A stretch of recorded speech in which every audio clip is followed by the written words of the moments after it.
Hindi nakadalo ng personal sa regular session ng Sangguniang Panlungsod ng Kidapawan si Councilor Dr. Ted Padilla Evangelista matapos ang insidente ng panghahagis ng granada sa loob ng compound ng kanyang bahay sa River Park Poblacion, Kidapawan City noong Biyernes ng gabi. Batay sa paunang ulat ng Kidapawan City Police Station, bandang alas 8:35 ng gabi nang huminto sa harap ng gate ng bahay ng konsehal ang dalawang hindi pa nakikilalang lalaki na sakay ng itim na motorsiklong Kawasaki Barako 175 na naghagis ng MK2 hand fragmentation grenade bago mabilis na tumakas. Sumabog ang granada sa loob ng compound ngunit walang naiulat na nasaktan. Dahil sa banta sa seguridad, online na lamang lumahok ang konsehal sa sesyon bilang pag-iingat. Kaugnay ng insidente, kinundina ng konseho ang naturang pag-atake at nanawagan ng agarang aksyon mula sa mga otoridad.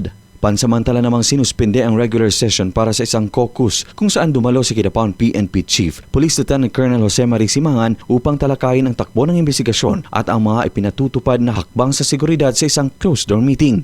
Sa ngayon, patuloy ang investigasyon ng pulisya upang matukoy ang pagkakakilanlan ng mga sospek at ang motibo sa likod ng insidente. Nagsagawa naman ang post-blast investigation ng Explosive Ordnance Disposal Unit ng Cotabato Police Provincial Office. Hanggang sa ngayon ay wala pang nilalabas na opisyal na pahayag si Councilor Evangelista. Ang opisyal ay pinsan ni Kidapawan Incumbent Mayor Paulo Evangelista at pamangkin naman ni Senator Robin Hood Padilla. Luigi Alan Tutor, NDBC, Bida Balita.